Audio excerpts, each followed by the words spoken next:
Howdy, y'all. I'm Elizabeth Gore. Welcome to The Big Idea from Yahoo Finance, the show that navigates the world of small business and entrepreneurship. All businesses start with one light bulb moment, and I'm going to take you on a journey with America's entrepreneurs. As the co-founder of the small business funding platform, Hello Alice, it has always been my mission to help ensure entrepreneurs have the tools they need to live the American dream.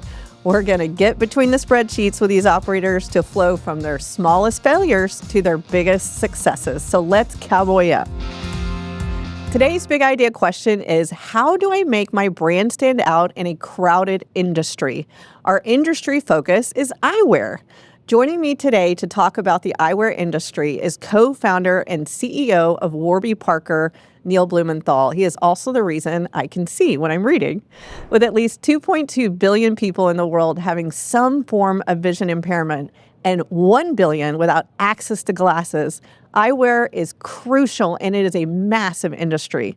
Revenue for the market in 2025, listen to this, is going to reach $151 billion. So Neil is literally a visionary, and he loves puns like I do. Neil founded Warby Parker in 2010 with Andrew Hunt, Dave Gilboa, and Jeff Rader, with the goal of making affordable and fashionable eyewear for consumers. What started as a small e-commerce eyewear business, Warby Parker hit their first year sales target within 3 weeks of launching 15 years ago. I would love for every business to do that. To grow this quickly in such a dominated industry seems unfathomable, which is why I'm so excited to have Neil join us today to tell his story. Neil, I cannot believe we're here together. We've known each other 10 years, 15 years? Yeah, it's wild, and it's super exciting to be here. Well, thank you. And, you know, something you and I have in common is we were both humanitarian public sector and then jumped to the private sector. I mean, does that seem like a lifetime ago or yesterday?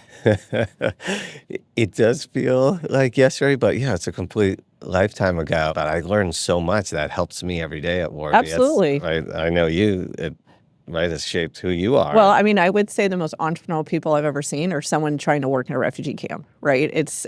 I think it made you and I super scrappy, right? 100%. And I have a thank you note. I'm wearing your glasses. I mean, I turned 45 and couldn't see anymore. So I actually got to become a client for the first time. But no, seriously, you know, your big idea was to break into one of the most dominated industries. I mean, walk me back to what was that inspiration? Yeah, so kind of similar to what you were just saying, starting in international development, I was working at a nonprofit social enterprise that would train low-income women all around the world in places where people are living on less than $4 a day, would train them to start their own businesses, giving simple vision screenings and selling glasses in their communities. And I would have to source these glasses, and I would visit the factories where they were made, and here on production lines where I was sourcing glasses for people living on less than $4 a day, 10 feet away on similar machinery were some of the biggest names in fashion, Lon Von, Marc Jacobs, and these were being produced and being sold in Europe and the U.S., and it didn't make sense that glasses were so expensive, right, in the U.S. and elsewhere when the cost to produce them, right, didn't justify it. And I had been talking with a few of my business school classmates, one of whom had just bought an iPhone because he had and a pair of glasses, and the glasses were more expensive than the iPhone. Oh my Lord! So what was the differentiator? I mean, here's this $1 billion industry, and you and your college mates, who you are still working together today, said, we can break in with all this money we don't have, by the way. Yeah, I think the best business ideas solve real problems. And this was a problem for us, that you'd walk into an optical shop, get excited, and walk out feeling like you'd been ripped off. And here we could design the frames that we loved and sell them as a fraction of the price at $95 instead of $400, including prescription lenses. And we started working on this at the time that e-commerce was really starting to explode. Yes. This is like 2010? ish. Exactly. Okay, We launched got it. in 2010. Amazon certainly was around. Zappos was starting to gain attention for selling sneakers and footwear. Blue Nile for selling engagement rings and jewelry, right? And footwear and jewelry were categories that people initially thought couldn't be sold online. Right. But so there was this whole trend of, hey, e-commerce is the future. Everything is going to be sold on there. So we thought that, you know what? If we design the frames we love, we produce them, we go direct to our customers online, right? We can cut out the middleman, right? We don't have to wholesale a product to a retailer that then marks it up. We could sell it for a fraction of the price and it would be the same quality. So that was the idea. Right. But didn't you get at first, I think you and I were getting a lot of no's in the early days because folks were like, I have to try them on. Wasn't there kind of we got to pivot here? Yeah, you and I have always spoken about this, about these entrepreneurial journeys that are really emotional roller coasters. Yes, lots of tears. Lots of tears behind my Warbies. Right. There's moments where you feel so smart and then moments where, right, you feel like you're the dumbest person on the planet. Well, we started to tell all of our classmates that we were going to sell $95 glasses that would typically cost $400. And they were like, brilliant idea. And then we were like, we're going to sell it online. And you would see their facial expression change, but they would still be very nice to us. And they'd be like, oh, that's nice. That's a good idea. In Texas, we'd be like, that's sweet. Right. So then we would push them a little bit harder and be like, hey, look, would you actually buy them online? And they're like, maybe, but I really like to try them on first. And right as you are getting feedback and you hear it again and again, it's like, we got to solve for this. Right. And that feedback was so valuable because it inspired us to go back to the drawing board. And we came up with this idea of a home try-on where we would ship people 5 pairs of glasses. They have 5 days to try it on at home. If at that point there was a pair they loved, we would put in the prescription lenses and send it to them. So we still have that home try-on program today. And it's on our website. And I think that if we didn't have that in the early days, we would not have been as successful as we've been. Yeah, I mean, the pivot is real, right? And then here comes storefront. So I think you have 300 now. Is that right? Yeah, we have roughly 300 stores across the U.S. and Canada. It's been really fun to open these stores because they're sort of great expressions of the brand, and it's where the action is, right? That was also a very organic process. Was it? Why? When we launched, we were fortunate to be featured in Vogue and GQ and got a ton of press because it was newsworthy that there were these, beautiful glasses being sold for a fraction of the price. And we ran out of inventory of our home try-on program. Well, it was madness. We were literally in my apartment and with my co-founders, and we were debating, what do we do? We're about to run out of inventory. We had no sold out functionality on the website. As we were discussing it, Dave's cell phone kept getting pinged because he had set where, he'd get a text message every time we got an order. He's like, guys, since we've been discussing this. Ding, ding. I love so that. we had to quickly call up our software engineer who we had contracted. We're like, hey, you've got to shut everything down. We've got to figure out how to have sold out functionality, because this was also the days before Shopify. Right. So you had to build all this stuff from scratch. Yeah. But what ended up happening is, so we suspended our home try-on program because all the glasses were out with customers. We had to wait for them to come back. People started calling up and saying, hey, I want to try on your glasses, but they're not available for home try-on. And so we said, well, if you want, you can come to my apartment. Listeners, please don't do that. Do not have strangers come into your apartment. Please go ahead. We invited, 5 customers to come into the apartment. We laid the glasses on the dining room table. We had people check out on Dave's laptop. Wow. And, it was a bizarre experience, but sometimes bizarre experiences get people talking. Sure. And one of those first 5 people I remember vividly was in scrubs because he was a doctor at the University of Pennsylvania. And suddenly we started over the next few weeks seeing a bunch of orders come in from email addresses in which people at the hospital at the University of Pennsylvania. Oh, just word of mouth from him. Yeah. So wow. we thought, yes, this is a bizarre experience, but it must have been pleasant and interesting enough to talk talk about that it's leading to virality and driving sales. So when we opened a proper office, after we graduated school, we moved back to New York.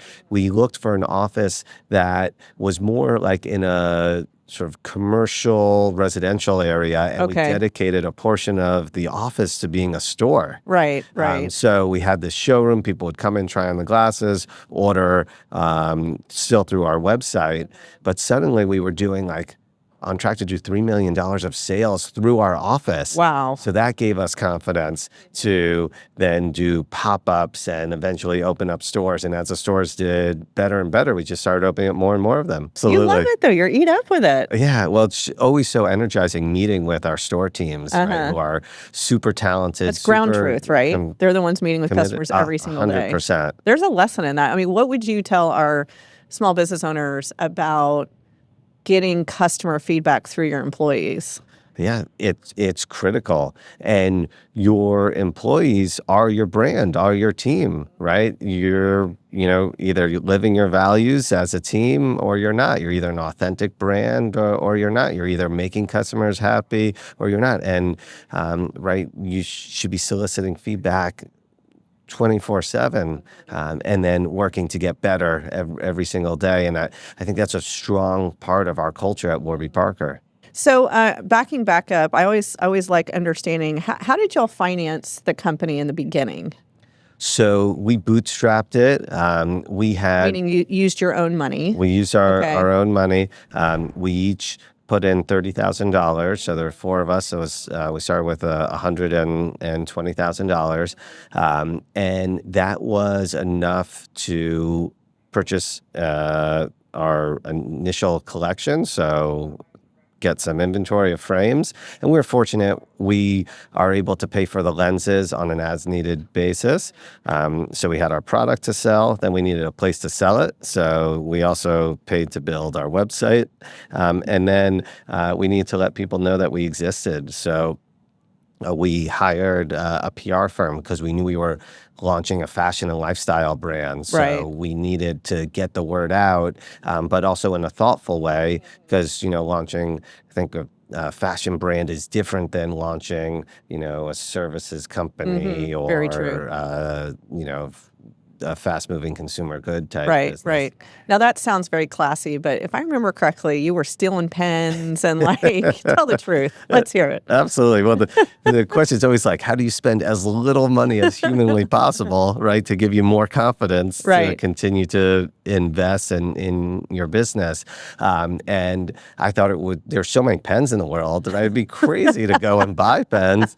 So we would often take pens from our friends when they weren't looking. But also TD Bank gave you free pens. So anytime we went into the bank or we're walking TD by Bank. it, we would just grab some pens. So big thank you. So Carolyn and I at Hello Else, we always took them from hotels and then the little notepads. Oh, so yeah. our team members would have notepads from 6 different hotel chains. I mean, but that's what you have to do, right? You have to be frugal 100%. at first, Absolutely. And do you, would you recommend, that's a really big risk. $30,000 at y'all's age at that time, but do you like that y'all self-finance? Would you recommend that path for other small businesses? I think it depends on how much capital you need and how much capital you have. So for us, it was great because it ensured that we had more ownership when we eventually went and raised capital, and especially launching a business with 4 people, right? The ownership was split, in 4. But more importantly, it creates discipline. Right, where you're going to be really frugal. You're going to think 10 times before spending any money. Now, there is that old adage, you need to spend money to make money, but you need to spend it smartly and strategically. And when it's your own capital, right, you end up being a lot more careful than when it's somebody else's. Very true. Neil, hold that thought. We have to take a quick break, and we'll be right back on The Big Idea.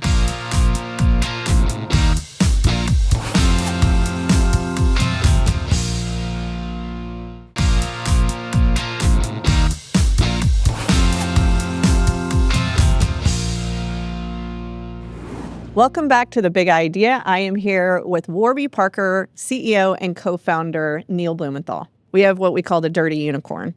And this is, a monumental mistake that you really learned from, and our business owners can learn from that. What's your dirty unicorn?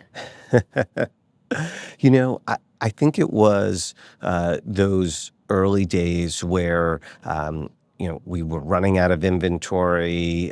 We were having trouble sort of keeping up with demand. And that is a high-class problem, but it's a problem nonetheless. And it's sort of, how do you handle those situations? And what we always said was, right, customer experience, customer service is so important. So how can we be unbelievably kind, unbelievably sympathetic? If we made a mistake, how do you immediately apologize, but also take action to correct it? And sometimes that means, giving the pair of glasses away for free. Right. Yeah. And you can earn, that customer loyalty. In those early days, we lost a lot of, money from orders that we had screwed up. Right. Customers are a lot more sympathetic. But it's a learning process, right? 100%. And even, you said high class problem, but look, I love small business owners who are at the fairs on Sunday mornings, right? And if they've got 10 units and those 10 units are gone, do they have a business card to get the next ones, to get the next one? So running out of inventory is a real thing, no matter, where you're at, right? Absolutely. Right. You either over project and then have, allocate too much capital to inventory, and then you could be in trouble, or you have too little and your business is not growing, and you're disappointing customers. So other than the quality of your products, my favorite thing about your business is that you all have an incredible social benefit model. So not only do you give a pair of glasses, but you are training individuals. Can you talk through the model for me, and why did y'all decide to do it? Sure. So from day one, for every pair of glasses we sell, we distribute one to someone in need. And that was important to us because as we were building Warby Parker, the question was, how can we build a company that we want to come to work to every day? And while we thought that it was an inherent good to lower the price of glasses from $400 to like $95, for example, we thought that we could do more to have benefit. And there's 1 billion people around the planet that don't have access to glasses. So 1 billion people don't have access to glasses. It's crazy, and glasses have been around for 800 years, right? Yeah. So we're failing as a species if we're not making sure that this technology is available to everyone that needs it. Let me ask you, at a time when there's a lot of vernacular going around that businesses should just be there for a profit no matter what, and you all have this model of giving back, do you think it is actually, I'm leading the witness here, but advancing your business and profitability by doing this model? Yeah, we look at it a few different ways. One is that we absolutely think that this helps us attract and retain the best and the brightest. So that helps just make the business thrive, right? Because the business all comes down to people. Absolutely. We do think that this engenders customer loyalty and elevates the brand. That being said, I'm under no illusion that this is not the number one reason why people buy glasses from us, right? Like when most people are deciding to buy a pair of glasses, they're first looking at the design. Does this look good on my face? Then how much does it cost? Then, is it convenient? Is the service good? And then lastly, like, hey, what does this pair of glasses mean in the world in terms of environmental impact, social purpose? So it all goes together like a jigsaw puzzle. Yeah. Right. Interesting. The other topic right now going around is just tariffs, and you are a supply chain company. I'm just curious, is this affecting y'all and your thoughts or advice to other business owners as they think about this? Yeah. So, I'm often speaking to lots of other CEOs, lots of other board members of public companies, and the new U.S. trade policy and tariff regime is impacting everybody, right? When it costs more to purchase something, right, those costs are going to come out of corporate profits. Those are going to result in higher prices to end consumers.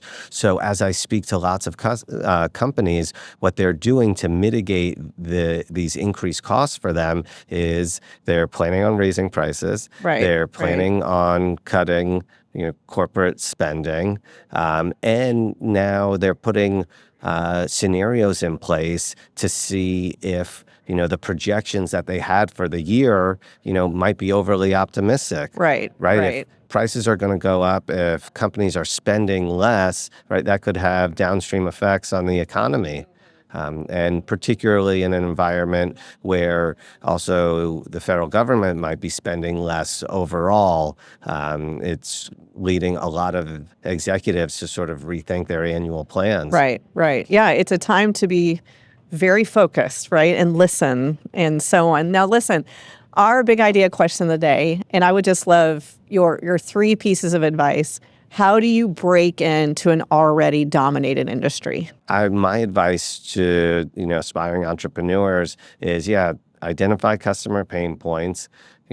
Look to industries that are large, because it's always easier to grow a big business in a bigger market. And then, if there are sort of dominant players or lots of regulation, sometimes that can be your benefit, because that means that it's harder to operate. So, somebody that is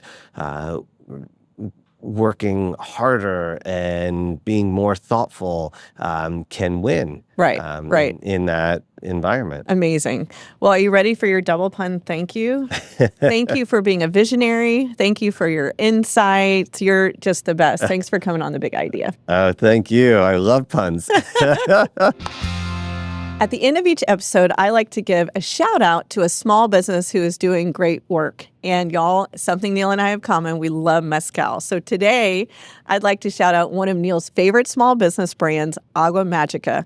Agua Magica is a New York-based mezcal brand started by a Mexican-American that produces its product through traditional methods in Oaxaca.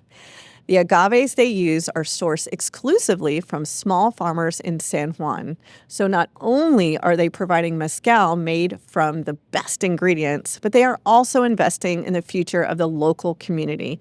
You can check them out at aguamagica.com, and I will be drinking this tonight. Thank you to Neil for coming on the show, and thank you for joining us. We hoped you learned a lot. This has been The Big Idea from Yahoo Finance. Make sure to scan the QR code below to follow Yahoo Finance podcasts, or check us out at The Big Idea wherever you get your podcasts. And if you follow on Amazon Music, just ask Alexa to play The Big Idea. You can also come say howdy to me on any of my social channels at Elizabeth Gore USA. I'm Elizabeth Gore, and as my grandmother has always said, hold your head up high and give them hell. See you next time.